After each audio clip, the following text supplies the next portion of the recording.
Shqipëria do të luajë në mbrëmje ndeshjen kundër Serbisë. Është ndeshja eliminatore të kampionatit botror të SBA-s, Meksikës dhe Kanadas që zhvillohet në 2026, por është njëkohësisht dhe një prej ndeshjeve më të rënda psikologjikisht, por edhe emocionalisht për ekipin shqiptar. Është rënd për disa arsye, para për hir të historisë midis dy vendeve, edhe pse ju mund të thoni që po luajnë futboll dhe futbolli s'ka lidhje me këtë, por është akoma më me peshë për arsye të precedentit ose asaj që ka ndodhur në tetor të vitit 2014 në stadiumin e Partizanit të Beogradit në ndeshjen midis Serbisë dhe Shqipërisë. Unë kam qenë një dëshmitarje se ndeshje kam udhëtuar atë ditë nga Tirana, e mbaj mend çdo sekond të njërës për ndeshjeve ku realisht ka pasur momente që jemi ndjerë të friksuar, më shumë ose të kërcënuar, friksuar do ishte fjalë e madhe për të përdorur. Dhe në fakt shumë për atyre imazheve, sidomos ato backstage, për ato që kanë qenë pas kamerë, nuk kanë dalë. Unë do ju tregoj tashmë një material të plot i cili është marrë bruto, pa asnjë montazh, në brenda ambienteve të stadiumit të Partizanit të Beogradit, ku tifozët shqiptar u hipën në lozhën e sipërme sepse nuk duhet kishte tifozë shqiptar në stadium, nuk duhet kishte flamuj shqiptar në stadium, edhe pse unë ngrita një flamur në fillim të ndeshjes dhe njëkohësisht ne duhet ishim të izoluar. Por një moment kur rreth minutës 40 Lorik Cana goditi me kokë dhe ishte gati, rrezikoi portën e serbëve, ne broritëm ishte diçka instinktive dhe menjëherë serbët u kthyen dhe filluan të na godisnin me monedha metalike, kështu që policia dhe forcat speciale serbe që na shoqëronin na detyruan të tërhiqeshim mbrapa në brëndësi dhe të mos ta shihnim ndeshjen. Në fakt ne nuk ishim në linjën e parë, po shihnim ndeshjen pak me vështirësi, në momentin që pam dronin i cili solli fjalën autoktonus dhe portretet e Ismail Qemalit dhe Isa Buletinit dhe hartën e Shqipërisë etnike. Tani, po ju tregoj këto filmime dhe po rikthehem prap kujtimeve, sepse momenti i mbritjes ishte më i rënd, ne mbritëm në aeroport, na bllokuan sepse unë kisha një shall në qafë, një shall të Albania Kuqezi. Na mbajtën disa gati rreth një orë, na lëshuan, pastaj shkuam në Hayat, ku ishte ekipi kombëtar i futbollit. Jam disa foto me futbollistët e ekipit duke qëndruar atje, duke biseduar, ishin të gjithë të tensionuar, por të bindur që do bënin një ndeshje të mirë. Aty ishin dhe futbollistët shqiptar të Kosovës që kishin luajtur dikur me Partizanën e Beogradit. Unë vija nga një takim që kisha pasur me Fadil Vokrin, me futbollistin e madh kosovar që kishte qenë në studion time një ditë më parë. Masat e sigurisë ishin ekstreme, na kanë shoqëruar në një autobus i cili në dy anët policia kishte bllokuar rrugën dhe kishte vendosur forca policore gati çdo 10 metra. Hym në stadium, na thanë, çudia ishte që policët special serb flisnin një shqipe perfekte dhe na thanë ju do të ndiqni vetëm instruksionet tona në mënyrë që të mund të mos kemi probleme. Dhe erdhi momenti që diku duke parë ndeshjen pam që kishte fishkëllima, reagim, pam që fusha nuk po reagonte mirë, pra nuk kishte lëvizshmëri normale, dhe me qenë se ne ishim pak më të tërhequr në lozhë, pra nuk ishim rreshën e parë, zgjatëm kokën dhe pam flamurin që po fluturonte. Në fillim menduam që ishte një gjë që vinte nga serbët, po kur pash mjekrën e Ismail Qemalit dhe qeleshen e Isa Buletinit, i thash Andi Bushatit që kisha ngjit e sollën tonët. Pastaj aty ishte një situatë e paqartë, trupat speciale na nxorrën në korridor dhe ne nuk dinim çfarë ndodhte me ekipin që ishte izoluar, çfarë ndodhte me drejtuesit të federatës që ishin në anë tjetër dhe ne tifozët ishin në anë tjetër.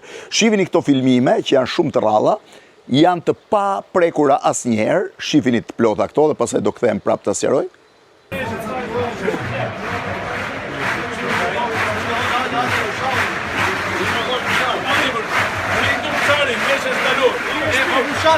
Bushati sonë? I mbroj dhe serbët një Bushat. Do dalë sonë? Bushati. Hajde.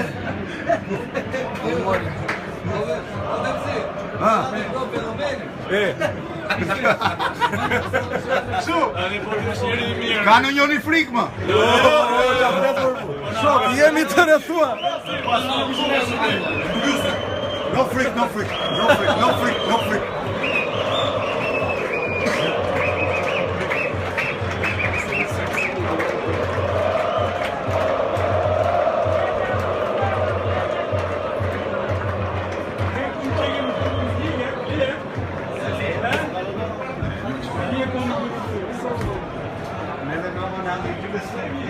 Ja mërzit për qunin?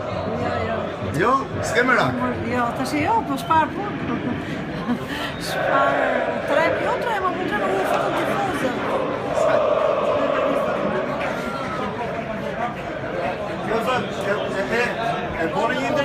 E mori një lëvizje. Flamorin. A ka bushati. Bushati. Do ta marr. Gojë që ma kemi. Do ta marrim. Flamorin. Mos je sekret, s'ka ardhë momenti, nuk ka ardhë momenti. Fevzina, hajt buk, Fevzi. Buk s'ka sot, po dolim pa lujt. Kush e grisi? Se kemo flamurin shqiptar.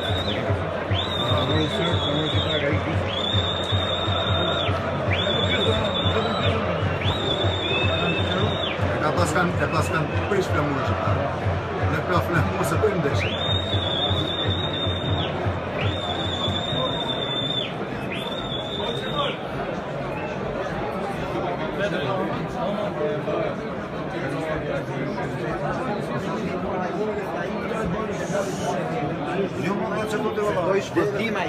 Legët.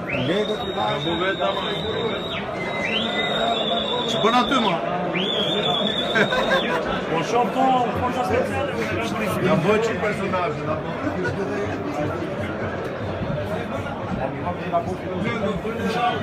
Tu është Babataku? Si thot? Ja, është me dalë. Ku e Babataku më desha? Babataku këtu është?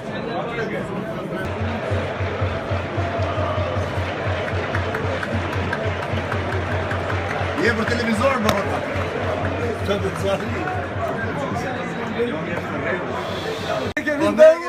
Do ikim në aeroport.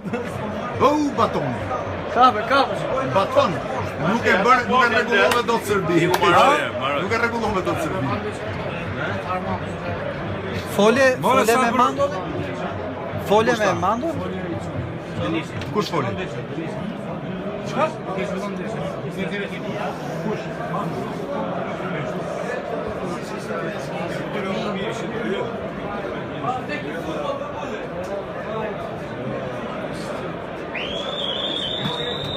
Pra këto ishin filmimet që thash janë të paprekura, të pa edituara, shumë prej personave që janë aty, i njoh shumë tjerë si kam njohur, ka qenë hera e parë dhe e fundit që i kam parë në jetën time në stadiumin e Partizanit Beogradit. Situata ishte tejet e tensionuar, u desh qëndronin rreth 3 orë, pjesës më të madhe ju shkarikuan telefonët, unë pata fat se kisha dhe një power bank tjetër me cilin mund të flisja, të gjithë personat nga Shqipëria na telefononin, ndërkohë më sqaronin që në Tiranë kishte filluar një atmosferë super entuziaste për ndeshje, për të pritur ekipin kombëtar shqiptar mbas përplasjes në fushë, mbas asaj që ndodhi me Lorik Canën që u përplas me futbollistët serb, me Taulant Xhagën i cili doli fundi duke qelluar edhe Stolin që ishte aty pranë. Pra në Shqipëri po na prisnin me jo ne ekipin e futbollit, se ne ishim thjesht në avionin e ekipit, po prisnin me atmosferë incandescente, po serbët nuk donin të na linin sepse prokuria serbe hyri brenda dhe po kërkonte në gjithë dhomat e zhveshjes, çantë më çantë futbollisti, dronin ose pultin e drejtimit dronit. Dronin e kishte nisur Ismail Morina, ose ballist Morina, siç i thon, i cili ishte vendosur në Beograd nga Italia, kishte marrë masat, ishte ngjitur mbi majni i kishe për ta nisur atë dron që e bëri atë të famshëm, por dron që i dha dhe Shqipërisë kualifikimin në Euro 2016 në Francë, edhe që sot është kthyer në një ikon, edhe po të shohësh nëpër dyqanet shesin flamurin e autoktonës. Ishte ideja e tij për të bashkuar Isa Buletinin me Ismail Qemalin, Jugun me Veriun, me gjithë hartën e trojeve të banuara nga shqiptarët. Mbas shumë tensionesh, Armando Duka po kërkonte Michel Platinin dhe nuk po i përgjigjen në telefon, që ishte presidenti UEFA-s në atë kohë. Hipëm në autobus, na çuan në aeroport, na bllokuan edhe në aeroport pak minuta. Hipëm në avion është një foto që mund ta shihni tani, është fotoja kur kemi qenë të ulur. Fluturuam për më pak se 1 orë dhe ishim në Tiranë. Në Tiranë entuziazmi nuk ishte zbehur, ishte i jashtëzakonshëm, megjithatë, me gjithë tensionet, me gjithë përplasjet, me gjithë shqetësimet, absolutisht ka qenë një nga netët më të bukura të jetës time dhe padyshim një nga netët më të bukura të Shqipërisë.